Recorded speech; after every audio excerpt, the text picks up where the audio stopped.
Good morning. आजच्या lecture मध्ये सगळ्यांचं स्वागत आहे. आपण जे काही एसडीएम चं सेकंड युनिट स्टार्ट केलंय त्याच्या लास्ट पॉइंट वर आपण येऊन थांबलो होतो की problem solving skills, selling skills जे आपण स्टडी करतोय त्यामध्ये आपण निगोशिएशन स्किल्स स्टडी केले, लिसनिंग स्किल्स काय आहेत, कम्युनिकेशन स्किल्स कसे असतील, की आपल्याला सेलिंग करायचं असेल तर आपल्याकडे कुठल्या कुठल्या ॲबिलिटीज असल्या पाहिजे त्याबद्दल आपण मागच्या लेक्चरला डिस्कशन केलेलं आहे. त्यासोबत आपण काही थेअरी स्टडी केलेल्या आहेत, सोशल नॉर्म्स थेअरी किंवा need satisfaction theory, product orientation theory. तर अशा पद्धतीने आपण सेलिंगच्या थेअरीज किंवा सेलिंगचे स्किल्स स्टडी करतोय. त्यामध्ये आता 5th पॉइंट वर आपण येऊन थांबलो होतो की प्रॉब्लेम सॉल्विंग स्किल्स म्हणजे काय आहे, की कशा पद्धतीने तुम्ही फाइंड आउट करणार आहात प्रॉब्लेम जे आहेत सेलिंगचे. Sales manager and sales people may be good in building trust and rational with its customers.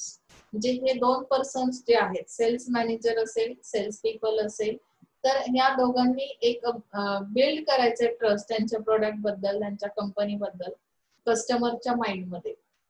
तर इथे त्यांना जी रिलेशनशिप तयार करायची आहे त्यामध्ये त्यांनी सांगितलंय even if the relationships are good problems such as simple operation problems, technical problems और financial problems can arise, there should be a solution to the problem for which problem solving skill is required. There is 7 habits that can help in becoming better problem solvers. They are as under. आपल्याला त्यांनी काही habits दिलेले आहेत, 7 habits दिलेले आहेत की कशा पद्धतीने प्रॉब्लेम सॉल्विंग स्किल हे तुम्हाला उपयोगाचं आहे किंवा तुम्ही प्रॉब्लेम सॉल्व्ह करताना कुठल्या स्टेप्सने गेलं पाहिजे, बरोबर ना. मग त्यामध्ये पहिली स्टेप काय सांगते, पहिली हॅबिट काय, बी प्रोएक्टिव्ह. म्हणजे तुम्हाला इथे काय असणं गरजेचं आहे, प्रोएक्टिव्ह असणं गरजेचं आहे रादर दॅन रिएक्टिव्ह. रिएक्टिव्ह असण्यापेक्षा प्रोएक्टिव्ह असणं म्हणजे काय, बऱ्याचदा आपल्याला सवय असते रिएक्शन्स देण्याची. समोरचा काय बोलतोय हे बोलण्याच्या पूर्ण कंप्लीट होण्याच्या आतच तुमची दुसरी रिएक्शन तुम्ही देऊन टाकता, ते रिएक्टिव्ह होता तुम्ही लगेच. इथे प्रोएक्टिव्ह असणं म्हणजे काय, की आपल्या आतून आपण स्वयंप्रेरित असणं. लक्षात आलं. Be positive rather than negative. Positive तुमचं ऍटिट्यूड असलं पाहिजे, not negative.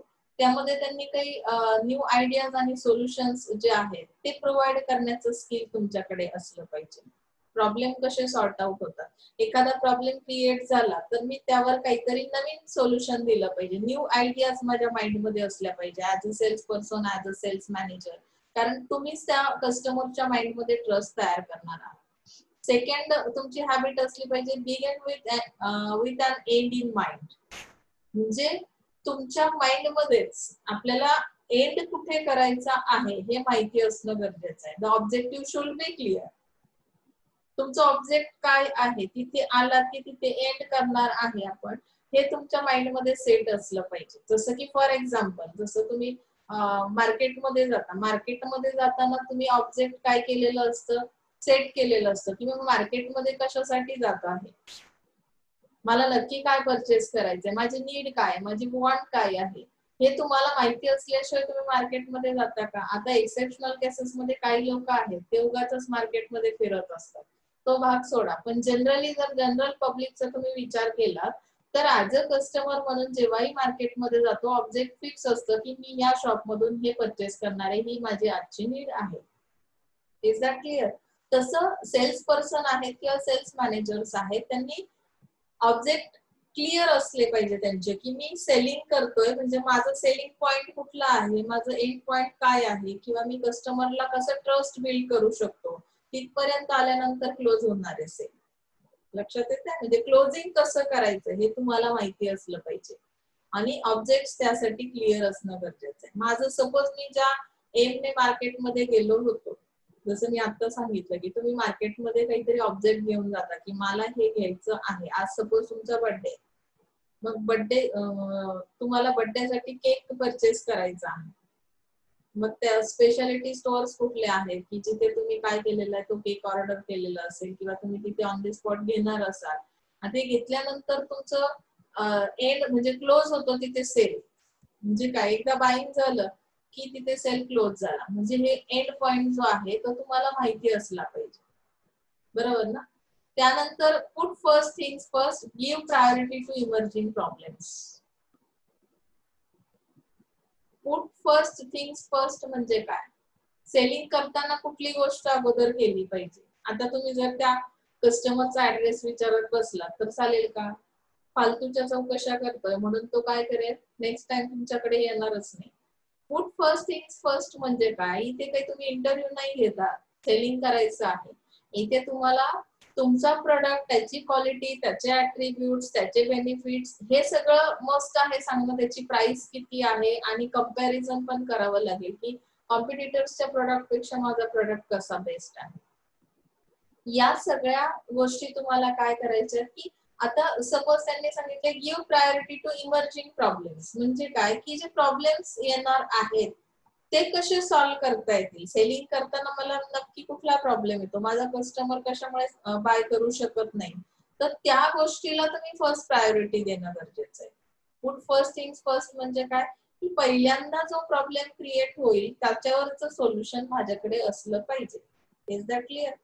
Think win win and not win loose that may cause many problems. Win win approach म्हणजे काय की इथे बायर आणि सेलर या दोघांचंही आपल्याला सॅटिस्फॅक्शन इम्पॉर्टंट आहे.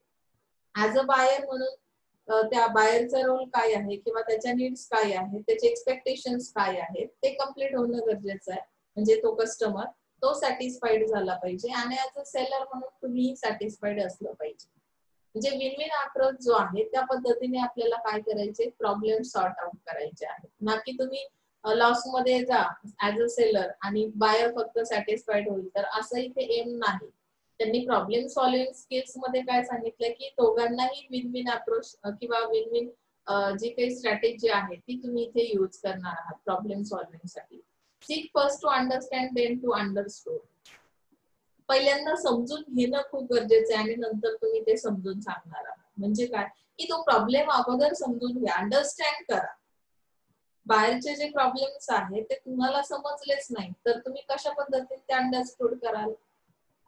मुळात बऱ्याचदा असं होतं की रस्त्यातून तुम्ही जाताय आणि दोन लोकांच्यात काहीतरी वाद सुरू आहे, तुम्ही तिथे मध्यस्थी करायला सुद्धा जाता. ऍक्च्युअली तुम्हाला तो वाद कशामुळे सुरू झाला हेच माहिती नसतं आणि मग कधी कधी असं होतं की त्या दोघांचं मिटतं आणि ते आपल्या अंगावर येतं. म्हणजे दुसऱ्याचं भांडण आणि तिसऱ्याचं हे आपण जे असं म्हणतो. म्हणून बऱ्याचदा आपण मध्यस्थी करायला जाण्यापूर्वी आपल्याला तो प्रॉब्लेम पूर्ण माहिती असेल तरच मध्यस्थी करावी, अदरवाईज तिथे न जाणं योग्य. म्हणजे इथे काय करायचंय की first to understand and then to be understood.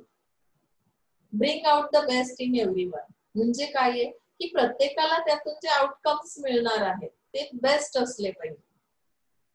तुम्ही क्वालिटी प्रोडक्ट सेल केला तर कस्टमरला कन्झम्पशन करताना हॅपी फील करेल, तो सॅटिस्फाईड होईल. त्यानंतर तुम्हाला जी एक्सपेक्टेड प्राइस होती तुमची किंवा तुम्हाला जे आउटकम्स पाहिजे होते, रिझल्ट, प्रॉफिट, तो सुद्धा रिटर्न्स तुम्हाला प्रॉपर मिळालेले असतील. तुम्ही ऍज अ सेलर काय असाल, सॅटिस्फाईड असाल. म्हणजे प्रत्येक ही जी सेलिंगची प्रोसेस आहे किंवा सेलिंगचं स्किल आहे ते अशा पद्धतीचं असलं पाहिजे. ओके, नेक्स्ट थिंग सांगितले renew the 4 dimensions of personality. That is physical, mental, spiritual and social also.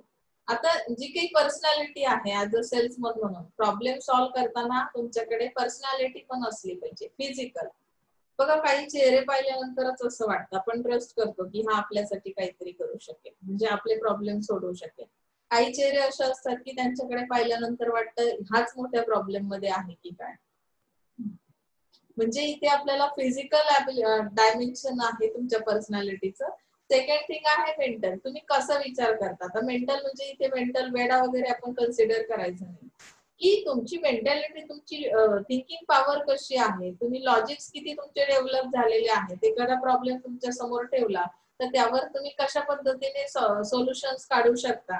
काही लोकांचे सोल्युशन्स ऐकून तो प्रॉब्लेमच ठीक होता असं वाटायला लागतं. म्हणजे मेंटल ॲबिलिटी तुमच्यामध्ये किती आहे, किंवा एखाद्याचा प्रॉब्लेम ऐकून तिथे चक्कर येऊन पडला, मेंटली खूप वीक आहात तुम्ही, स्ट्रॉंग नाही आहात, तर काय प्रॉब्लेम सॉल्व्ह होणार आहे. म्हणजे मेंटली स्टेबल असणं, पेशन्स असणं, या पद्धतीच्या डायमेन्शन्स तुमच्या पर्सनॅलिटी मध्ये असले पाहिजे. स्पिरिच्युअल म्हणजे तुम्ही किती आध्यात्मिक किंवा तुमच्यामध्ये स्पिरिट्स कशा पद्धतीचे आहेत. सोशल म्हणजे काय की सोशल नॉर्म्स जे आपण स्टडी केलेले आहेत, प्रॉब्लेम सॉल्व्ह करताना आपण कुठल्या बेसवर करणार आहोत त्याला फार इम्पॉर्टन्स दिलं जातं. मी सांगतोय म्हणून एखादी गोष्ट, एखादा बिहेवियर करेक्ट आहे असं चालणार नाहीये. हे तुम्ही बनवलेले स्वतःसाठीचे नियम आहेत, रूल्स अँड रेग्युलेशन्स. सोसायटीने काही रूल्स आणि रेग्युलेशन्स तयार केलेले आहेत. मग तो बिझनेसमॅन म्हणून असतील किंवा ऍज अ जनरल पर्सन म्हणून असतील, की सोसायटीमध्ये लिव्ह करताना तुम्हाला काय करावं लागतील, ते रूल्स आणि रेग्युलेशन्स फॉलो करावे लागतील. मग ते सोशल नॉर्म्स किंवा मोरल व्हॅल्यूज ज्या आहेत त्याच्या आधारे, त्याच्या सपोर्टने तुम्हाला काय करायचं आहे, तो प्रॉब्लेम सॉर्ट आउट करायचा आहे. बरोबर. म्हणजे आता सपोज इथे एक एक्झाम्पल म्हणून सांगेल की कस्टमर तुमचा लोअर क्लासचा आहे, त्याचा प्रॉब्लेम हा आहे की तुमचा प्रोडक्ट क्वालिटी प्रोडक्ट आहे, खूप एक्सपेन्सिव्ह आहे. त्याला अपेक्षित असं आहे की त्याला अफोर्डेबल ज्या प्राइसेस आहेत, परवडणाऱ्या ज्या प्राइसेस आहेत, त्या प्राइसला तो एक्सपेक्ट करतो तो कस्टमर. मग मी प्रॉब्लेम सॉल्व्ह करताना सोशल नॉर्म्सचा वापरच नाही केलाय. मी काय केलं की त्यांच्या एक्सपेक्टेशन नुसार त्या पद्धतीचा म्हणजे प्राइस कमी असणारा प्रोडक्ट जर तयार केला आणि त्यामध्ये काय केलं, मी क्वालिटीमध्ये गडबड केली, जो की हार्मफुल प्रोडक्ट मी तयार केला आणि त्यांच्यासाठी सेल करायला सुरुवात केली. म्हणजे काय झालं की ते लिगली काय नाहीये, त्याला मान्यता नाही. तुम्ही जे काही वर्क करता ऍज अ बिझनेसमॅन असेल, ऍज अ डॉक्टर, तुम्हाला एक शपथविधी, डॉक्टरांचं सुद्धा हे असतं बघा की मी डॉक्टर म्हणून 24 आवर मी सर्व्हिस देण्यास काय आहे, तयार आहे, अशी शपथविधी घेतलेला असतो. त्यामुळे ते उठतात रात्रीचे. आता काही लोक उठत नसतील, ते एक्सेप्शनल मध्येच जातात. पण जनरली ज्या सर्व्हिसेस आहेत किंवा प्रोडक्ट्स आहेत, ते कशा पद्धतीने मार्केटमध्ये सेल केले पाहिजे किंवा कस्टमरला कशा पद्धतीने प्रोटेक्शन मिळेल तुमच्या प्रोडक्टमुळे, सर्व्हिसमुळे, एन्व्हायरमेंटला कसं प्रोटेक्शन मिळेल, अशा पद्धतीचे काही सोशल नॉर्म्स आहेत. आणि ते डायमेन्शन्सच्या आधारे तुम्हाला ते प्रॉब्लेम सॉल्व्ह करायचे आहे. म्हणजे त्या क्वालिटीज तुमच्याकडे असल्या पाहिजेत, फिजिकल, मेंटल, स्पिरिच्युअल आणि सोशल. Is that clear?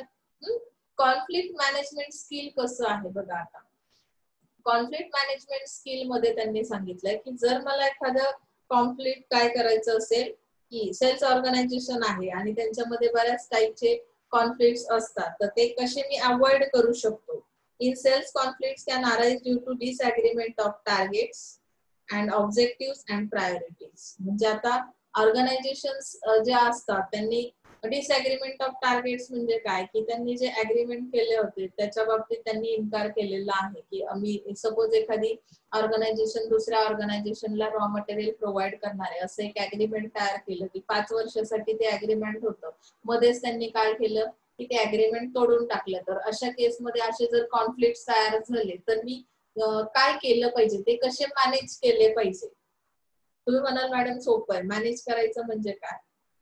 आम्ही धमकी देऊ शकतो, आम्ही कुठल्याही मार्गाने मॅनेज करू शकतो, हे चालणार नाही. कारण आपण अगोदरच बघितलं की आपल्याला सोशल नॉर्म्स फॉलो करायचे आहेत. ज्या काही येणारे प्रॉब्लेम्स, क्रिएट होणारे प्रॉब्लेम्स आहेत, ते कशा चांगल्या पद्धतीने मॅनेज करता येतील त्याचा आपण इथे विचार करतो. ऑब्जेक्टिव्ह असतील तुमचे किंवा प्रायोरिटीज रिलेटेड असतील, की तुमची फर्स्ट प्रायोरिटी काय असली पाहिजे, सेकंड प्रायोरिटी काय असली पाहिजे. तर हे सगळे कॉन्फ्लिक्ट्स मॅनेज करताना त्यांनी कुठले टाईपचे कॉन्फ्लिक्ट सेल्स मध्ये येतात. तर आता टास्क रिलेटेड कॉन्फ्लिक्ट कधी कधी असू शकतं. जसं सेल्स ऑर्गनायझेशन आहे, these are the disagreements between the managers over the content of the job, may be among sales managers at different levels. म्हणजे काय, की जसं आपण सेल्स स्ट्रक्चर स्टडी केलं की नाही स्टार्टिंगला, मग सेल्स स्ट्रक्चर मध्ये सेल्स मॅनेजर्स असतात, मग एरिया सेल्स मॅनेजर्स असतील आणि त्यांना जे काही वर्क डिवाइड केलं जाईल, टास्क म्हणजे एखादं वर्क डिवाइड केलं जाईल, त्यामध्ये त्या जॉब मध्ये काही काय असू शकतात, कॉन्फ्लिक्ट्स असू शकतात. होतात की नाही. तुम्ही कुठल्या एरियामध्ये करणार आहात, मग कुठल्या एरियामध्ये मिक्स जर झालं, तुम्ही दुसऱ्या एरियामध्ये एंटर झाला, त्याच्यावरून वाद होतात की तुम्ही आमच्या एरियात येऊन सेल कसा केला. बरोबर. म्हणजे जॉब मध्ये जे कंटेंट आहेत त्यानुसार कॉन्फ्लिक्ट्स क्रिएट होतील. प्रोसेस कॉन्फ्लिक्ट कशा पद्धतीचे असतील, this is conflict over how best to perform a task, choice between the alternative. म्हणजे तुम्ही ती प्रोसेस कशी कम्प्लीट केली, सेलिंगची प्रोसेस तुम्हाला एक सांगितलेली असते, परफॉर्मन्स कसा असला पाहिजे, त्यासाठी एक टास्क दिलेलं असतं आणि त्यामध्ये 2 अल्टरनेटिव्ह आहेत. मग तुम्ही नक्की कुठल्या वेने गेलात आणि तुम्हाला दिलेला टास्क काय होतो, तर ह्यामध्ये कॉन्फ्लिक्ट येऊ शकतात या प्रोसेसमध्ये. रिलेशनशिप कॉन्फ्लिक्ट मध्ये काय होईल, they are common among managers, peers, seniors and subordinates. तिथे खूप सारे लोक काम करतात बघा. सेल्स ऑर्गनायझेशन आहे ना, मग त्यामध्ये त्यांनी सांगितले सेल्स मॅनेजर्स असतील, काही एम्प्लॉईज किंवा सिनियर्स असतील तुमचे, काही सबऑर्डिनेट्स असतील तुमचे. तर या सगळ्या लोकांमध्ये जर रिलेशनशिप नसेल, रिलेशनशिप कॉन्फ्लिक्ट म्हणजे काय, की कोण कोणाचा बॉस आहे, हा फार मोठा क्वेश्चन मार्क असतो बघा. बऱ्याचदा कामामध्ये आपल्याला जर आपल्या बॉस व्यतिरिक्त दुसऱ्या आपल्या कलिग्सने एखादी ऑर्डर दिली तर आपल्याला तिथे राग येण्याची शक्यता असते आणि त्यामुळे कॉन्फ्लिक्ट तयार होतात, की हा मला कोण सांगणार, असा एक क्वेश्चन येतो की नाही. आपण प्रत्येकाला इगो फार आहे, म्हणजे मी कोण आहे, हु आय एम. तर त्यामुळे अशा पद्धतीचे रिलेशनशिप कॉन्फ्लिक्ट क्रिएट होतात. म्हणजे त्या ऑर्डर्स कशा गेल्या पाहिजे, म्हणजे जसं आपण बघतो की नाही, हायर लेवल पासून लोअर पर्यंत येताना की सिनियरचा रोल काय आहे, सबऑर्डिनेटचा, त्यासाठी रोल आणि रिस्पॉन्सिबिलिटीज कन्फर्म करणं खूप गरजेचं आहे. समजलं. त्यानंतर फंक्शनल कॉन्फ्लिक्ट्स येतात. फंक्शनल कॉन्फ्लिक्ट्स मध्ये काय येतं, की this relates to professional class among different functions. आता तुम्ही कुठल्या प्रोफेशन मध्ये काम करताय, बरोबर, ऍज अ टीचर म्हणून काम करताय, मग त्यामध्ये वेगवेगळ्या पद्धतीचे फंक्शन्स येतात. फक्त टीचिंग करणे इतकंच येत नाही, अगदी तुमचा अटेंडन्स घेण्यापासून ते तुमचा रिझल्ट लावेपर्यंत पेपर चेकिंग असेल, वेगवेगळे फंक्शन्स आहेत. मग त्या प्रोफेशनल मध्ये जे फंक्शन्स तुम्ही करता, तर त्यामध्ये कधी कधी कॉन्फ्लिक्ट होतात, की प्रायोरिटीज कुठल्या गोष्टीला किती पर्सेंट दिल्या गेल्या पाहिजे. जर मी सपोज अटेंडन्स मध्येच अर्धा लेक्चर घालवला तर मग प्रायोरिटी दिली जात नाही, की मेन जो माझा फंक्शन आहे, टीचिंगचा रोल आहे, तो इथे काय केला जातो, रेड्यूस केला जातो. म्हणजे प्रोफेशनल असे काही फंक्शन्स आहेत की ज्यामुळे कॉन्फ्लिक्ट क्रिएट होऊ शकतात. आलं लक्षात. डिसफंक्शनल कॉन्फ्लिक्ट कुठले आहेत, it is negative conflict and affects the functions, operations and performance. म्हणजे काय, की निगेटिव्ह ज्या काही हे आहेत, थिंग्स आहेत, त्या अफेक्ट करतात तुमच्या फंक्शन्सवर. मग निगेटिव्ह थिंग्स कुठल्या, जसं मी तुम्हाला आता एका प्रोफेशनचं एक्झाम्पल सांगितलं की टीचर्स आहेत, तर टीचर प्रॉपर ऑपरेशन्स करतायत, फंक्शन्स त्यांचे प्रॉपर आहेत, परफॉर्मन्स बेस्ड आहे, पण तरी सुद्धा टीचिंग त्यांचं टीचिंग परफॉर्मन्स बेस्ड येत नाही. त्याला रिझन काय, की निगेटिव्ह कॉन्फ्लिक्ट्स आहेत. निगेटिव्ह कॉन्फ्लिक्ट्स याने की कदाचित त्यांच्यावर प्रेशर असेल, त्यांच्या जे काही हायर अथॉरिटीज आहेत त्यांचा प्रेशर असेल, किंवा स्टुडंट्स जे आहेत ते कॉपरेट करत नसतील, स्टुडंट्सचं पिन ऑफ सायलेन्स नसल्या कारणामुळे, म्हणजे निगेटिव्ह थिंग्स त्याच्यावर अफेक्ट करतील त्यांच्या परफॉर्मन्सवर, त्या टीचर्सच्या. म्हणजे डिसफंक्शनल कॉन्फ्लिक्ट पण इथे असू शकतात. बऱ्याचदा आपण टॅलेंट असू, आपल्यामध्ये ती ॲबिलिटी असेल, क्वालिफिकेशन असेल, अगदी तुम्ही सेलिंग मध्ये काम करताय, सेलिंग मध्ये काम करताना ऍज अ सेल्स मॅनेजर तुम्ही एबल आहात, फिजिकली फिट आहात, मेंटली फिट आहात, स्पिरिच्युअलिटी आहे, पण तरी सुद्धा तुमचा परफॉर्मन्स बेस्ट येत नाही. त्याला रिझन काय असेल, की प्रेशर, अंडर प्रेशर तुम्ही वर्क करताय, तुमच्या हायर अथॉरिटीजचं तुमच्यावर प्रेशर आहे, किंवा अदर एन्व्हायरमेंटल काही फॅक्टर्स असतील, डिपार्टमेंटल फॅक्टर्स असतील, की ज्याच्या कारणामुळे काय होतं, तुमचा परफॉर्मन्स बेस्ट येत नाही, तिथे कॉन्फ्लिक्ट्स तयार होतात. आता जर मला हे रिझॉल्व्ह करायचे असतील conflicts, methods to resolve conflicts, how to resolve that conflicts. Lumping. Lumping म्हणजे काय, की lack of desire of one party to pursue the complaint and the problem is ignore and relationship continues. Most of the time हे जे काही attitude आहे हे तुमच्या personality मध्ये असलं पाहिजे. त्यामुळे बऱ्यापैकी 50% प्रॉब्लेम तिथे सॉल्व्ह होतो. लंपिंग म्हणजे काय, की आपण कोणाकडून काही अपेक्षा एकतर कमी ठेवणं किंवा ठेवायच्याच नाहीये, एक्सपेक्टेशंस नहीं रखने यहाँ पे, जो भी प्रॉब्लम फेस हो रहा है, मतलब कि जो आप फेस कर रहे हो, तो उसे इग्नोर करना आना चाहिए.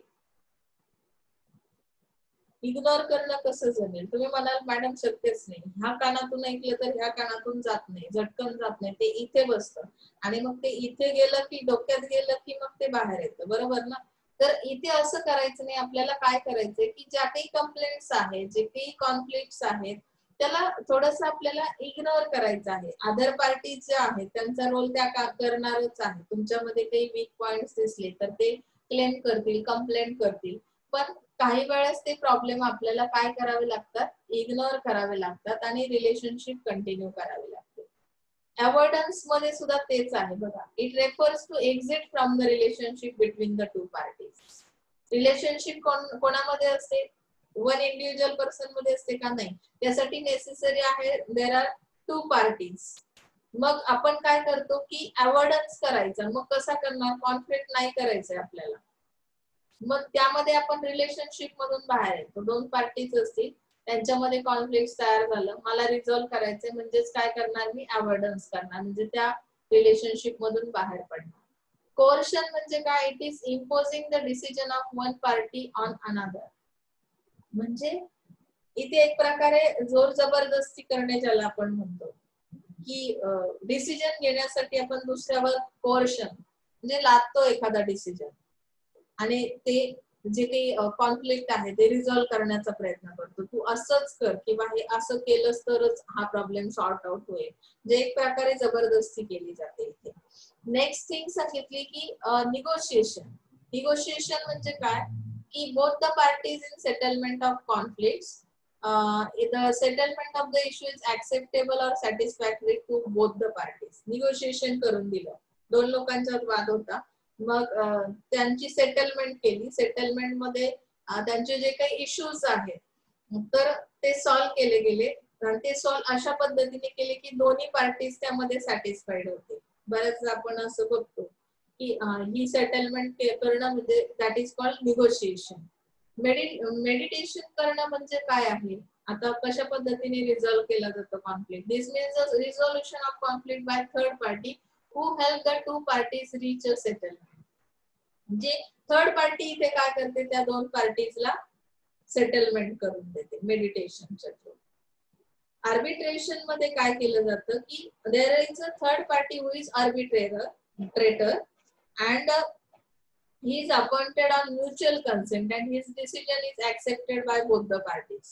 जेव्हा थर्ड पार्टी आपण काय करतो, अपॉइंट करतो, ती तुमच्या म्युच्युअल कन्सेंटने आलेली असते. म्हणजे तुम्ही संमती दिली, परमिशन दिली, म्हणून ती थर्ड पार्टी एंटर होते, आणि ती थर्ड पार्टी जो काही डिसिजन देईल तो ऍक्सेप्टेड असेल दोन्ही पार्टीजला, आणि त्या पद्धतीने तुमच्यामध्ये असणारे कॉन्फ्लिक्ट्स रिझॉल्व्ह केले जातील. आपण याच्यामध्ये जे काही पहिली सेटलमेंट निगोशिएशन मध्ये, तर ती म्युच्युअल कन्सेंटने पार्टीज ज्या काही आहेत त्यांची सेटलमेंट होत नाही. सॉरी, थर्ड पार्टी तिथे असणार नाही, त्यांची सेटलमेंट ते स्वतः करतील, निगोशिएशन करतील. पण आर्बिट्रेशन मध्ये काय होतं की थर्ड पार्टी आर्बिट्रेटर हा जो पार्ट आहे तो अपॉइंट केला जातो तुमच्या संमतीने. जसं आपण एखाद्याला आयडॉल म्हणतो की नाही, तुम्ही एखाद्या, मग त्याने काही डिसिजन दिला, मी त्याला माझा प्रॉब्लेम सांगितला, दोन पार्टीज मध्ये जो झालेला प्रॉब्लेम आहे, मग तो जो काही डिसिजन सांगेल त्यावर तर तो दोन्ही पार्टीजला मान्य असेल, that is called arbitration. Adjudication म्हणजे काय, तर it is the legal process for dispute settlement. Adjudicator intervenes to give decision that is binding on both the parties. इथे सुद्धा तसंच आहे, आर्बिट्रेशन सारखाच थोडासा पॉइंट आहे, पण हा लीगल प्रोसेस ही केली जाते. मग त्यामध्ये तुम्हाला रिटर्न मध्ये कदाचित काही गोष्टी अग्रीमेंट द्यावे लागत असतील किंवा काय, पण इथे तुम्हाला जो डिसिजन थर्ड पार्टी देईल त्यासाठी दोघांनी तो डिसिजन फॉलो करणं बंधनकारक असेल. म्हणजे बाइंडिंग तुमच्यामध्ये असणं खूप गरजेचं आहे, ते बंधनकारक असेल. म्हणजे तुम्ही तो लीगल रूल तोडला तर त्यासाठी तुम्हाला पनिशमेंट सुद्धा होऊ शकते, कारण ही इथे लीगल पार्टी, थर्ड पार्टी जी आहे ती लीगल पार्टी असेल. ओके ना. म्हणजे अशा पद्धतीने तुम्ही काय शिकलात की सेलिंग करताना कुठल्या कुठल्या टाईपचे कॉन्फ्लिक्ट्स, कुठले स्किल्स तुमच्यामध्ये असणं गरजेचं आहे, आणि त्यामध्ये जर प्रॉब्लेम्स आले तर ते कशा पद्धतीने आपण सॉल्व्ह करणार आहोत, त्यासाठी काही त्यांनी मेथड्स दिलेले आहेत, आणि त्या पद्धतीनेच आपल्याला जाणं आवश्यक आहे. म्हणजे कुठलीही जी प्रोसेस आहे त्यामध्ये लीगल प्रोसेस असेल, अदरवाइज एनी हाऊ प्रोसेस म्हणजे कुठली असेल, तर ती कशी फॉलो करायची, स्टेप्स काय आहेत त्याच्या, ते जर रूल्स माहिती असतील तर बिझनेस करताना प्रॉब्लेम्स आले तरी इझिली आपण त्यातून बाहेर पडू शकतो. नाहीतर बिझनेस म्हटलं की आपले जे काही स्टुडंट्सला जर बिझनेस बद्दल सांगितलं, काही लोक म्हणतात की नाही मॅडम खूप किचकट येते, त्याच्यामध्ये बरंच काय काय असतं. पण काय असतं हे जर मी टीवायला स्टडीज केलेला आहे मार्केटिंगचा, तर मला सगळ्या गोष्टी माहिती असतात, मग तुम्हाला कोणी फसवू शकत नाही. अग्रीमेंट्स कसे केले जातात, अगदी फर्स्ट इयरला तुम्ही बिझनेस लॉ मी तुम्हाला सांगितलंय की बिझनेस लॉ मध्ये सुद्धा काही प्रोव्हिजन्स, काही क्लॉज असे आहेत की ज्यामुळे तुम्हाला लीगल प्रोव्हिजन्स कळतात बिझनेस साठी काय आहे. तसंही त्यात आपल्याला सेलिंगच्या स्ट्रॅटेजीज आपण स्टडी करतो. Hard sell versus soft sell strategy. आता हार्ड आणि सॉफ्ट यामध्ये त्यांनी सांगितलंय की strategic selling the focus is on customer or company. काही स्ट्रॅटेजीज आपल्याला अप्लाय करायच्या असतील तर त्या कोणासाठी असतात, त्या कशावर फोकस करतात. म्हणजे सेलिंगच्या स्ट्रॅटेजी ज्या आहेत तर कस्टमर आणि company. Focus on customer means focus on company because the ultimate purpose of selling is to serve interest of the company. There are only two approaches or strategies selling. जे दोन टाईपचे approach आहेत की ज्याच्या through तुम्ही काय करता, strategies sale करू शकता. म्हणजे कुठली एखादी स्ट्रॅटेजी, जसं आता तुम्ही डिस्काउंट स्ट्रॅटेजी आहे, सेलिंगची तुमची ही एक स्ट्रॅटेजी असं इमॅजिन करा. तर त्यामध्ये तुम्हाला दोन टाईपचे स्ट्रॅटेजीज किंवा दोन टाईपचे अप्रोचेस लक्षात ठेवावे लागतील. Focus on company. आता कंपनीवर फोकस करायचं म्हणजे कुठली स्ट्रॅटेजी आली, हार्ड सेल स्ट्रॅटेजी. कारण कंपनी हा वास्ट एरिया आहे, समजलं, which is more like a push strategy. It is the things during a sale effort or presentation for pushing the product. Company काय करते, मेन रोल कंपनीचा आहे, त्यामुळे हार्ड सेल स्ट्रॅटेजी तिथून स्टार्ट होते. पुश स्ट्रॅटेजी ते यूज करतात. कोणाला पुश करतात ते, कंपनी कोणाला पुश करणार आहे तर त्यांच्या प्रोडक्ट्सला. कशासाठी, तर कस्टमरसाठी. कस्टमरला तो कस्टमर त्या प्रोडक्टला कशा पद्धतीने लाईक करू शकतो याचा विचार केला जातो. मग पुश करणं म्हणजे फक्त पुढे लोटणं असं आहे का, मार्केटिंगच्या लँग्वेज मध्ये त्याला काय बोलतात, तर त्यासाठी तुम्ही सेलिंग वर एफर्ट्स घेणं, प्रेझेंटेशन्स करणं, ऍडव्हर्टायझिंग करणं, हेवी ऍडव्हर्टायझिंग करणं, फ्रिक्वेन्सी देणं, that is called pushing the product. समजलं. मग इथे फीचर्स काय आहेत त्या हार्ड सेल स्ट्रॅटेजीचे, कशा पद्धतीने पुश करणार आहात तुम्ही त्या प्रोडक्टला. So let us see first feature of hard sell strategy.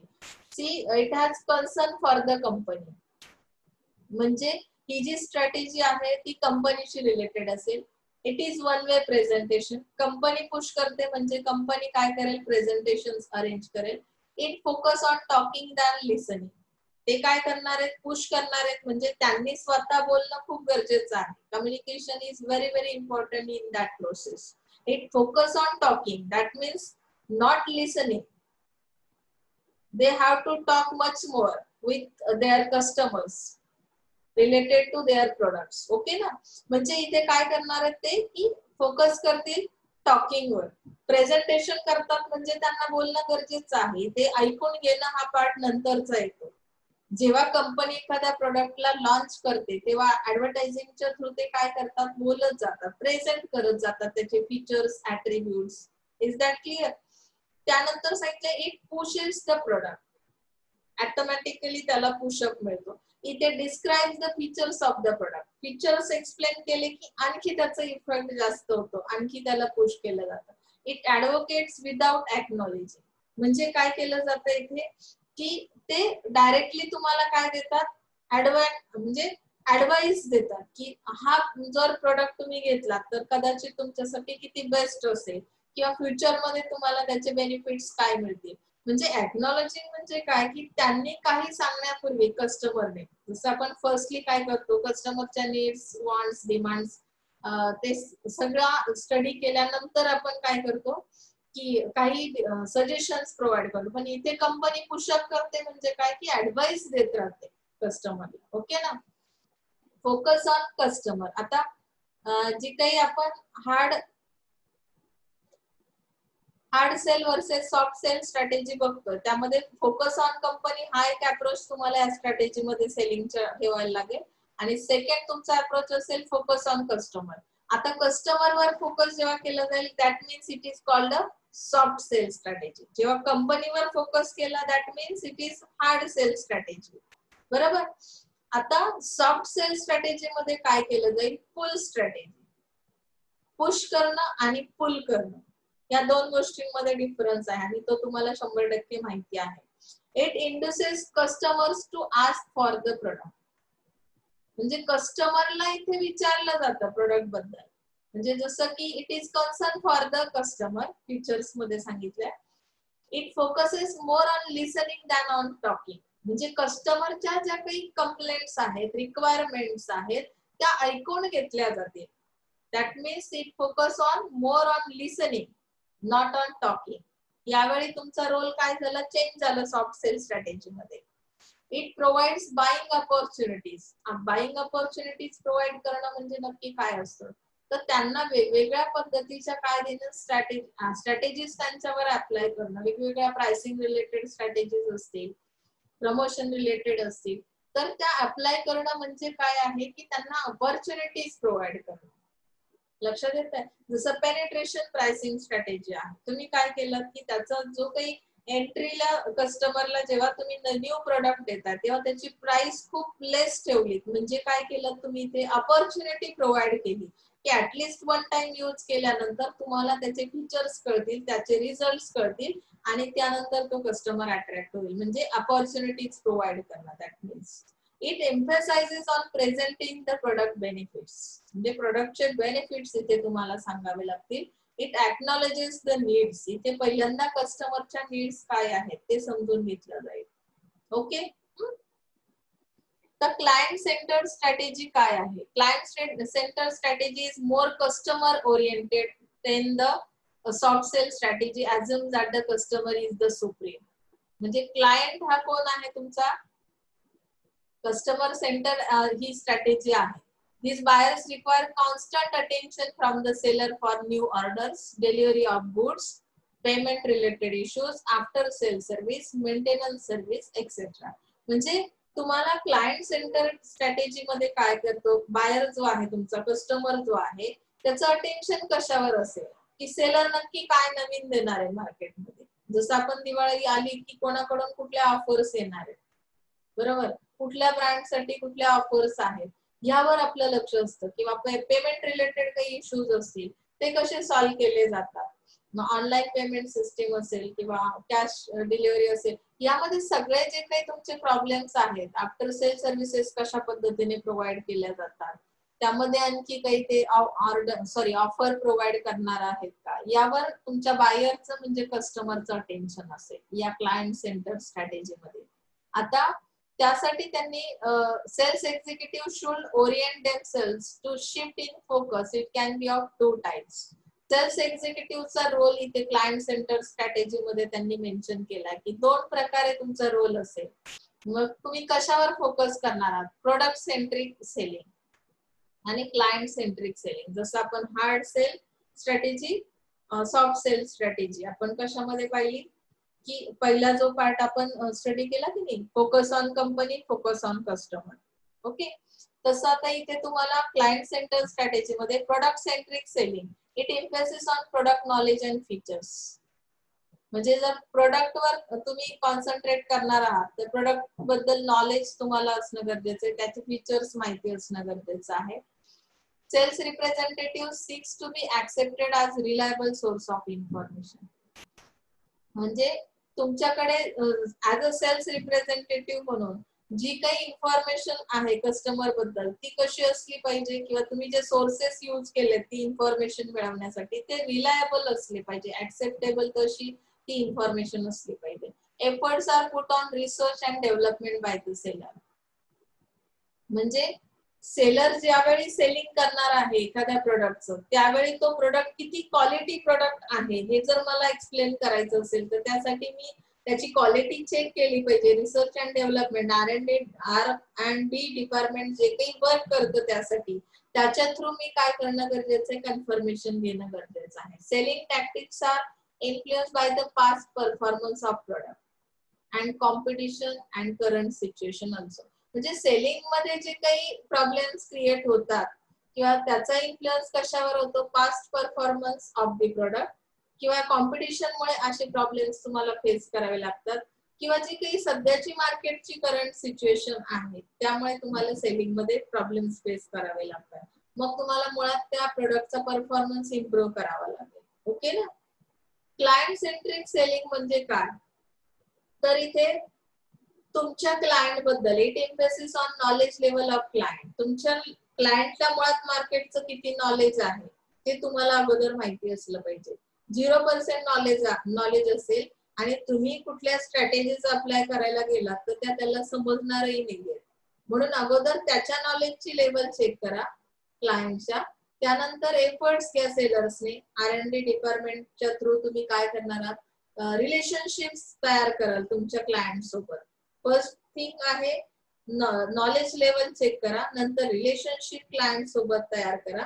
Third thing आहे sales representative raises clients expectation of personal excellence.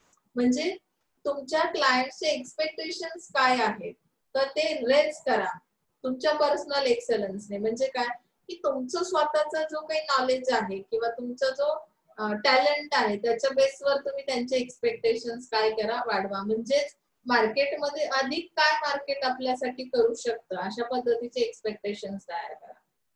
बरेच लोक असे आहेत ऍडव्हर्टाईज पाहिल्यानंतर म्हणतात ते मला काय घ्यायचंच नाहीये नवीन, किंवा जे ओल्ड फॅशन लोक आहेत किंवा एल्डर वन्स आहेत ते लोक काय करतात की नवीन काय काय आणतात त्याच्याशी मला काही कर्तव्य नाही.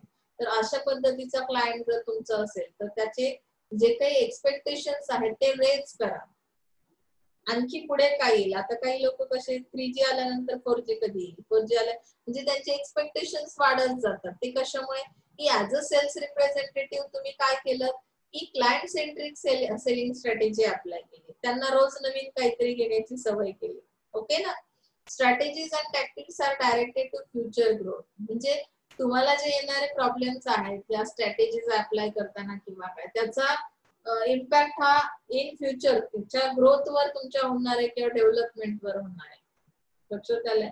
म्हणजे तुम्ही डेव्हलपिंग कंट्रीज मध्ये आहात अशा केस मध्ये तुमच्याकडे खूप साऱ्या गोष्टी खूप साऱ्या स्ट्रॅटेजीज आहेत ज्या की तुम्ही काय करू शकता क्लायंट वर यूज करू शकता, ज्यामुळे तुम्ही डेव्हलपमेंट कडे जाऊ शकता, ग्रोथ होऊ शकते. ओके ना. प्रोडक्ट प्राइस स्ट्रॅटेजी नक्की काय आहे.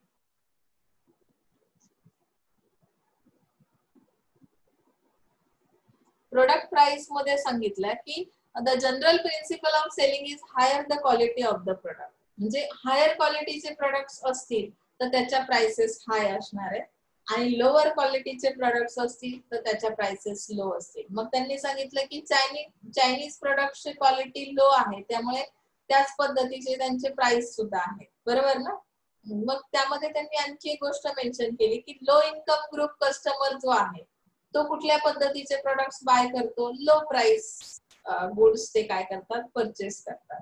म्हणजे प्रोडक्ट प्राइस स्ट्रॅटेजी अशा पद्धतीने एकमेकांशी रिलेटेड किंवा डिपेंड आहे. म्हणजे जशा पद्धतीच्या तुमची प्रोडक्टची क्वालिटी असेल त्या पद्धतीनेच तुमच्या प्राइसेस असतील. ही एक स्ट्रॅटेजी आहे. विन विन स्ट्रॅटेजी मध्ये काय सांगितलंय की there must be satisfaction of both the parties. म्हणजे बायर आणि सेलर या दोघांनाही तुम्हाला कसं सॅटिस्फॅक्शन मिळालं पाहिजे अशा पद्धतीची स्ट्रॅटेजी तुम्ही मार्केटमध्ये आणू शकता. मग आता विन विन अप्रोचचे जे काही हे दिलेले आहेत त्यांनी तुम्हाला फीचर्स सांगितले की कशा पद्धतीने तो अप्लाय करू शकतो आपण. तर कंपनी आणि कस्टमर दोघंही इम्पॉर्टंट आहे तिथे. फक्त कंपनीला प्रॉफिट मिळालं कस्टमर डिससॅटिस्फाईड झाला तर चालणार नाही. विन विन अप्रोच मध्ये दोघांसाठी काय आहे सॅटिस्फॅक्शन आहे. So both are equally important. They are positive in approach. They fix the problem that causes blames. ज्याच्यामुळे ब्लेम्स तयार होतात तर ते प्रॉब्लेम्स कुठले आहेत ज्यामुळे ब्लेम तयार होतात तर ते फिक्स करा. ज्यामुळे काय होईल की आपल्याला समजेल की एक्झॅक्टली कस्टमर कशामुळे सॅटिस्फाईड होत नाही किंवा सेलरचे काय प्रॉब्लेम्स आहेत. ते दोघांनाही माहिती असणं खूप गरजेचं आहे. दे बिलीव्ह इन रिस्पेक्टिंग अदर्स. जिथे रिस्पेक्ट असतो बघा तिथे ऑटोमॅटिकली म्युच्युअल अंडरस्टँडिंग तयार होतं. समजलं. म्युच्युअल अंडरस्टँडिंग असेल तर त्याचे रिझल्ट्सही बेस्ट असतात. जसं की टीचर आणि स्टुडंट यांचं रिलेशन आहे ते जर त्यांच्यामध्ये रिस्पेक्टफुल असं रिलेशन असेल तर कदाचित अंडरस्टँडिंगही असेल आणि त्यामुळे रिझल्ट्सही बेस्ट मिळतील. लक्षात आलं. ते make commitments and keep them. Relationship मध्ये एक गोष्ट फार इम्पॉर्टंट आहे की जर तुम्हाला रिलेशनशिप मेंटेन करायची असेल तर कमिटमेंट्स ज्या केल्या जातात त्या पाळणं खूप गरजेचं आहे. मार्केटमध्ये तुम्ही खूप अनाउन्समेंट करता बघा कस्टमरसाठी, आणि ऍक्च्युअली जेव्हा तो प्रोडक्ट सेल केला जातो तेव्हा तुम्ही त्या कमिटमेंट्स पाळत नाही आहात. म्हणजे काय की कस्टमर डिससॅटिस्फाईड होण्यामागे हे एक रिझन असतं आणि आपल्याला ते करायचं नाही. आपल्याला इथे विन विन अप्रोच आहे, त्यामुळे आपल्याला कमिटमेंट्स काय करायचे आहेत, फॉलो करायचे आहेत किंवा त्या पद्धतीनेच आपल्याला सेलिंग करायचं आहे. ते learn from the past, live in the present. बघा, learn from the past, live in the present and plan for the future. अशा पद्धतीचा हा अप्रोच असेल. बऱ्याचदा आपण पास्ट मध्ये लिव्ह करतो, त्यानंतर लर्न करतो प्रेझेंट साठी, आणि प्लॅन तर आपला काही असतो किंवा नसतो, म्हणजे तो विन विन अप्रोच होणार नाही. त्यामुळे तुम्हाला काय सांगितलं की पास्ट मध्ये तुमच्या ज्या काही ऍक्टिव्हिटीज केल्या सेलिंग रिलेटेड, त्यातून तुम्हाला काय एक्सपिरियन्स मिळाला, त्यातून मला लर्न करायचं आहे. प्रेझेंट मध्ये लिव्ह करा म्हणजे काय की सध्या करंट सिच्युएशन मार्केटची काय आहे, माझा पास्ट काय सांगतो, करंट सिच्युएशन किंवा कॉम्पिटिटर्स कोण आहे, त्यांच्याशी मला कॉम्पिटिशन करायची आहे. त्यामुळे मी आता कसं असलं पाहिजे, आणि जर मी आता अशा पद्धतीने स्ट्रॅटेजीज अप्लाय करतोय तर फ्युचर मध्ये माझे प्लॅन्स काय असतील, त्यावरून फ्युचर तुम्ही डिफाइन करू शकता. They solve problems and help others to solve them too. Problem solve करा, दुसऱ्यांनाही प्रॉब्लेम सॉल्व करण्यासाठी मदत करा. Companies enable to adopt this strategy end up with win lose approach. Company अशा पद्धतीची स्ट्रॅटेजी अप्लाय करू शकत नाही, तर मग विन लूज अप्रोच काय आहे त्याचे सुद्धा फीचर्स सांगितले. For then company comes first and then customers. Company पहिल्यांदा स्वतःच्या प्रॉफिटचा विचार करेल. They have a negative approach. Negative approach म्हणजे काय, कस्टमरच्या बाबतीत ते फार असा डीप स्टडी करणार नाही किंवा डीप विचारही करणार नाही. दे फिक्स द ब्लेम. ते ब्लेम करत जातील. They have respect only for themselves. ते स्वतःलाच रिस्पेक्ट करतील. जर कस्टमरला रिस्पेक्ट मिळाला नाही, तुम्ही स्वतःच एक्झाम्पल घ्या, एखाद्या शॉप मध्ये गेल्यानंतर जर तुम्हाला चांगली ट्रीटमेंट मिळाली नाही तर पुन्हा कधीही तुम्ही त्या शॉप मध्ये जात नाही.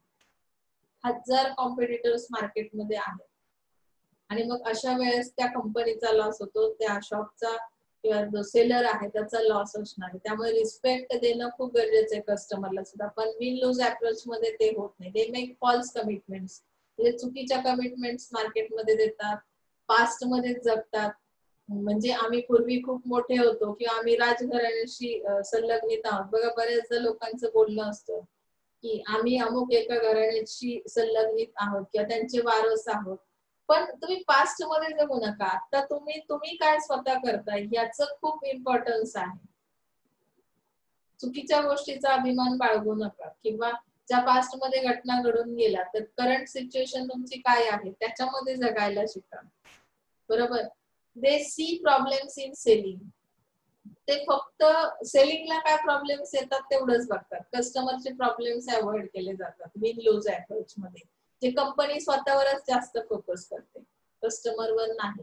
निगोशिएशन स्ट्रॅटेजी मध्ये काय सांगितलंय की successful negotiation and in win win situation. आता जर विन विन सिच्युएशनला निगोशिएशन करायचं असेल तर मी काय काय करणं गरजेचं आहे बघा.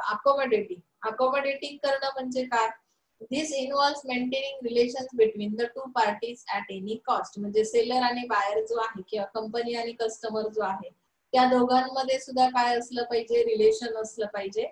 And this receives high priority. Relations बनवणं अकोमोडेटिंग मध्ये काय आहे, मस्ट आहे, नेसेसरी आहे. And the right way of protecting relationship with the other party are giving in, appealing and avoiding conflicts. Relation मुळात का बनतं, कसं बनतं, मेंटेन कसं ठेवता येतं, तर देण्याचा विचार करा नेहमी.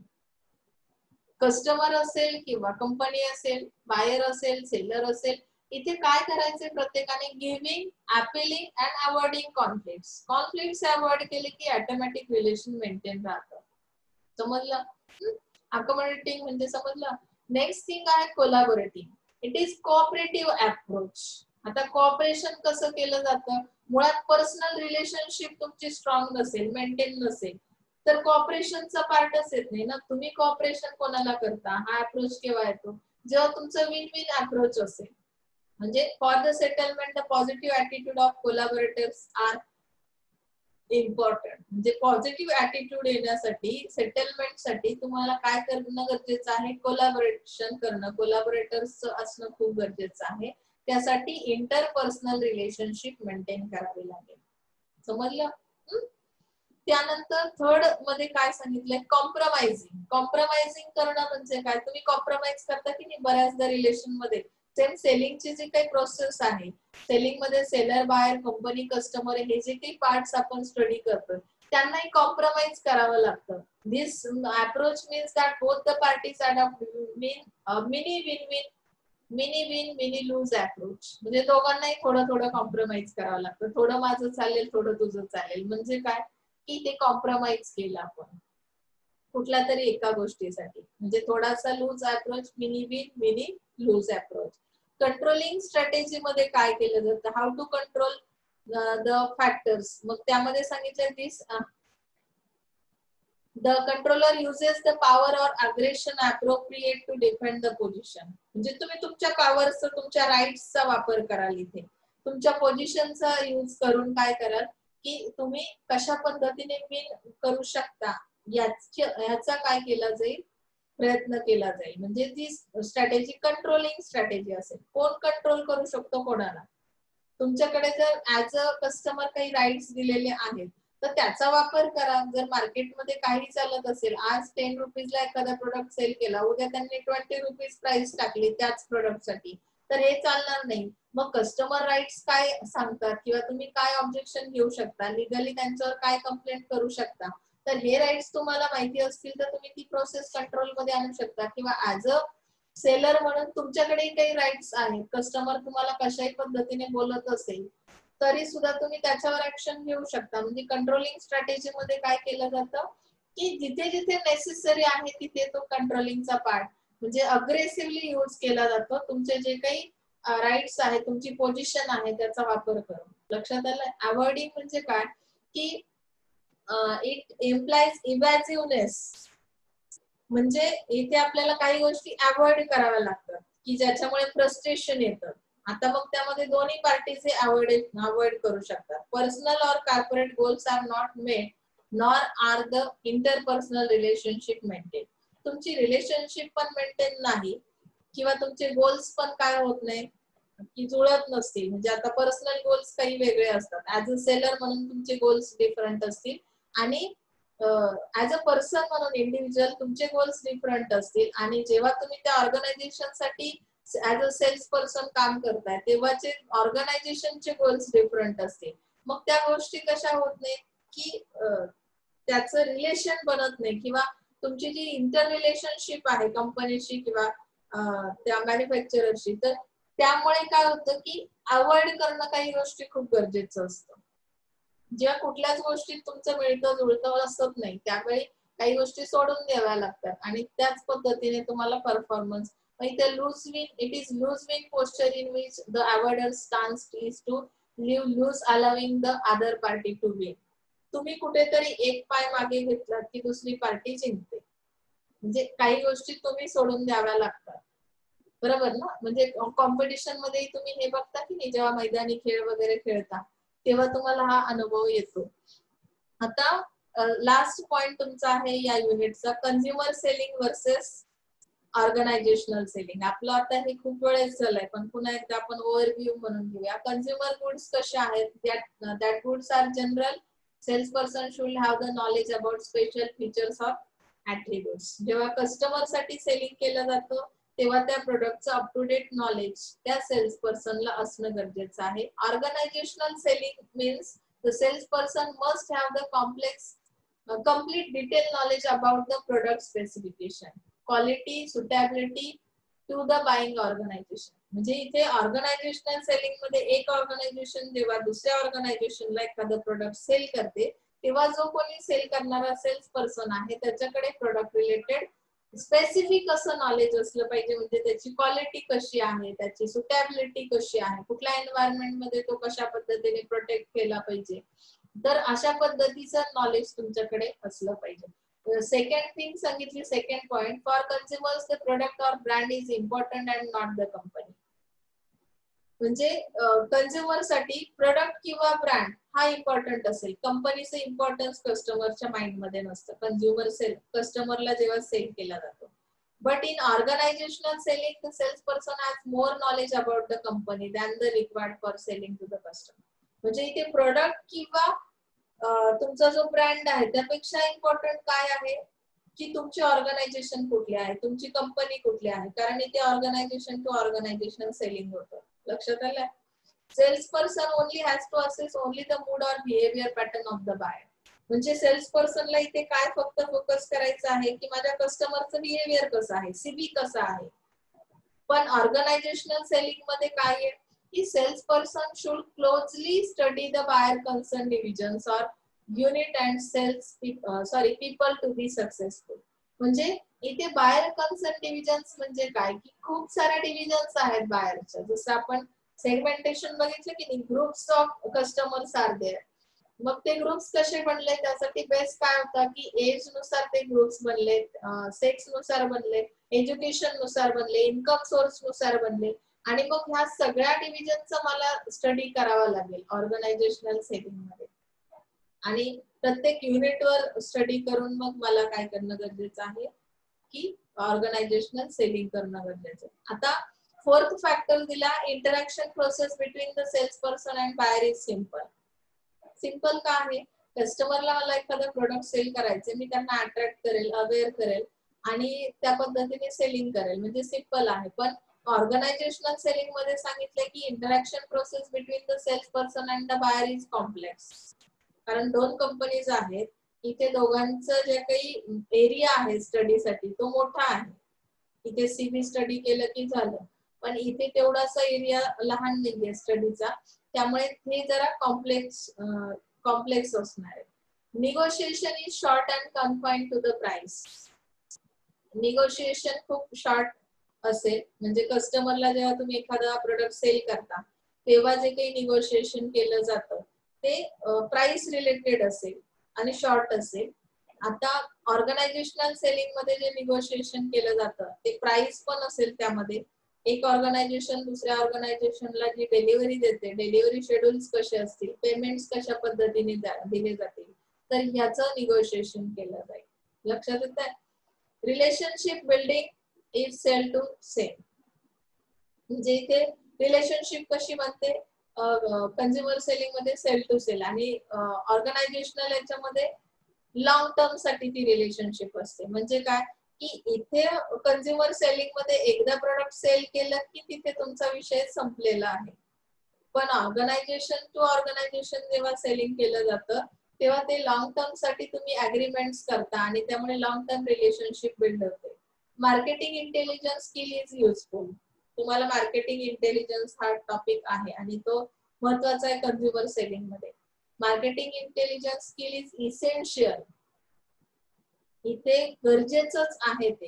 हे युजफुल आहे कंझ्युमर सेलिंग मध्ये, तर इथे इसेन्शियल आहे अपोजिट मध्ये. It follows cash and carry schemes. Cash payment is on spot. Consumer selling मध्ये कसं केलं जातं, प्रोडक्ट सेल केला की कॅश अँड कॅरी स्कीम्स आहेत, म्हणजे तुम्ही प्रोडक्ट घ्या, पैसे द्या आणि विषय तिथे थांबतो सेलिंगचा. पण इथे ऑर्गनायझेशन सेलिंग मध्ये काय केलं जातं, क्रेडिट फॅसिलिटीज प्रोव्हाइड केल्या जातात अप टू 6 मंथ्स साठी. समजलं? म्हणजे जवळजवळ 7 ते 8 पॉइंट्स आपण बघितले. Minimum 7 points are necessary. So last point our difference between national selling and international selling. आता national selling, what is mean by national selling? National business ID limited to the domestic territory. म्हणजे तुम्ही domestic लेवलला आपल्या countries मध्येच काय करू शकता, national selling करू शकता. इंटरनॅशनलचे त्याच्या वर्ड मध्येच त्याचं मिनिंग आहे की it can be spread all over world, means it is business is spread globally. लक्षात येतं? Competition is restricted to national or local or regional. म्हणजे ही जी कॉम्पिटिशन आहे तिला रिस्ट्रिक्शन्स येतात नॅशनल सेलिंग मध्ये, की नॅशनल, लोकल आणि रिजनल लेवललाच तुम्ही काय करू शकता, कॉम्पिटिशन करू शकता. पण ही जी इंटरनॅशनल लेवलची सेलिंग आहे, ग्लोबल लेवलला तुमची कॉम्पिटिशन असते. खूप साऱ्या कंट्रीज, फॉरेन कंट्रीज त्यामध्ये असतील आणि त्यामध्ये तुमची कॉम्पिटिशन असेल तुमचा जो काही बिझनेस आहे त्याच्यासाठी. आता थर्ड फॅक्टर सांगितला, national business is conducted in local currency which is stable. आपली जी करन्सी आहे लोकल करन्सी, आपण एकाच कंट्री इतका जर सेलिंग करतोय, इंडियामध्ये तुम्ही सेलिंग करताय, तर त्याची करन्सी कशी आहे, स्टेबल आहे. मग तो बिझनेस ऑपरेट करणं इझी होतं. पण जेव्हा तुम्ही इंटरनॅशनल लेवलचा बिझनेस करताय त्यावेळी फॉरेन करन्सीज तिथे असतात आणि त्याचे एक्सचेंज रेट मध्ये काय तर फ्लक्च्युएशन्स येतात. त्यामुळे तुम्हाला तिथे काय होतं, थोडंसं कॉम्प्लेक्शन येतं. आता नॅशनल सेलिंग मध्ये पुन्हा काय सांगितलंय, risk and uncertainty is more predictable. म्हणजे रिस्क आहे ती म्हणजे कशी आहे, अपेक्षित आहे. म्हणजे तुम्हाला तुमचा कस्टमर माहिती असतो, तुमच्या कंट्री मधलाच आहे, त्यामुळे त्याच्या हॅबिट्स किंवा त्याच्या लाईक्स किंवा तो कसा फ्लेक्झिबल होतो हे सगळं तुम्हाला माहिती असतं, अपेक्षित असतं, अनसर्टन्टी. पण जेव्हा तुम्ही बाहेरच्या मार्केटमध्ये जातात तेव्हा सगळ्या गोष्टी अनप्रेडिक्टेबल असतात, अनपेक्षित असतात, ज्या की तुम्ही कधी विचारही केला नाही. अशा पद्धतीच्या डिमांड्स पण त्या मार्केटमधून येऊ शकतात. आता फिफ्थ पॉइंट सांगितला, agents are normally local companies or individual or organisations. म्हणजे तुम्ही जे नॅशनल सेलिंग मध्ये एजंट्स यूज करता ते तुमचे लोकल कंपनीचेच असतात, बरोबर, किंवा तुमच्या स्वतःच्या कंपनीचेच ते एजंट्स असतील किंवा तुमच्या ऑर्गनायझेशनचे असतील. आणि त्यामध्ये they can be a big international operators. आणि ते एजंट्स इंटरनॅशनल ऑपरेटर्स मधले सुद्धा असू शकतात. आता इथे इंटरनॅशनल सेलिंग मध्ये जे एजंट्स आहेत त्यांचा रोल खूप इम्पॉर्टंट सांगितला. दे act as a catalyst for the product promotion or market development. म्हणजे ते एक प्रकारे रिप्रेझेंटेटिव्ह असतात तुमच्या प्रोडक्टचे. ते एजंट्स ते प्रमोशन्स देतात तुमच्या प्रोडक्टला बाहेरच्या मार्केटमध्ये. एक प्रकारे इथे तुमच्या मार्केटची जी डेव्हलपमेंट आहे ती होण्यासाठी तुम्हाला हे एजंट्स काय करतात, हेल्प करतात. नेक्स्ट लास्ट पॉइंट आहे 6, they have free access. National selling मध्ये काय सांगितलंय की तुम्हाला फ्रीली काय होतं, त्या बिझनेस मध्ये उतरता येतं. म्हणजे तुम्हाला बिझनेस स्टार्ट करायचा आहे तर त्यासाठी काही वेगळ्या प्रोव्हिजन्स दिलेल्या नाहीयेत. But when you are going in the international selling, at that time you have to regulated by the regional information on trading block system. म्हणजे प्रत्येक रिजनचे रूल्स आणि रेग्युलेशन्स डिफरंट आहेत. तिथले लॉज तुम्हाला काय करावे लागतील, बिझनेस लॉज जे आहेत ते फॉलो करावे लागतील. मग ते ट्रेड तारीफ रिलेटेड असतील, अदरवाइज एक ट्रेडिंग ब्लॉक सिस्टीम तुम्हाला आहे. जसं की त्यामध्ये तुम्ही रूल्स आणि रेग्युलेशन्स कोणाचे फॉलो करणार आहात, रिजनल फॉलो करणार आहात की तुम्ही जो ब्लॉक तयार केलेला आहे. त्यामध्ये त्या ट्रेडिंग ब्लॉक सिस्टीमची माहिती मी तुम्हाला आणखी एक्स्ट्रा थोडीशी सांगेन की ट्रेडिंग ब्लॉक सिस्टीम म्हणजे काय असतं. तर इंटरनॅशनल लेवलला जेव्हा तुम्ही मार्केटिंग करताय किंवा सेलिंग करताय तर त्यामध्ये 7 अप टू 8 कंट्रीज काय करतात, एकत्रितपणे बिझनेस करतात. आणि जे काही त्यांच्या बाकीच्या कंट्रीज साठीचे रूल्स रेग्युलेशन्स आहेत तर त्या व्यतिरिक्त यांनी त्या ट्रेडिंग ब्लॉक सिस्टीमचे वेगळे रूल्स रेग्युलेशन्स फॉलो करतात. ते लोक त्यांनी जेव्हा एकत्र येऊन बिझनेस केला जातो, त्यांच्यामध्ये एक्सपोर्ट इम्पोर्ट केला जातो, सेलिंग केलं जातं, तेव्हा त्यांनी त्यांच्या स्वतःसाठी त्या 7 किंवा 8 कंट्रीजसाठी वेगळे रूल्स रेग्युलेशन्स बनवलेले असणार आहेत. त्यासाठी पार्ट आहे आपल्याला पुढच्या सेमिस्टरला ट्रेडिंग ब्लॉक सिस्टीम. त्यावेळी मी पुन्हा आणखी सांगेन. इथे आपलं एसडीएमचं सेकंड युनिट संपलेलं आहे. त्याच्या खाली जी काही क्वेश्चनरी दिलेली ती असाइनमेंट सुद्धा तुम्हाला गणपती नंतर कम्प्लीट करायची आहे. बघा, ब्रॉड क्वेश्चन आन्सर्स आहेत, ते जवळजवळ 15 क्वेश्चन्स आहेत. ही असाइनमेंट तुम्ही मला गणपती नंतर दाखवली तरी चालेल. सो आज आपण इथेच थांबतोय. Thank you so much.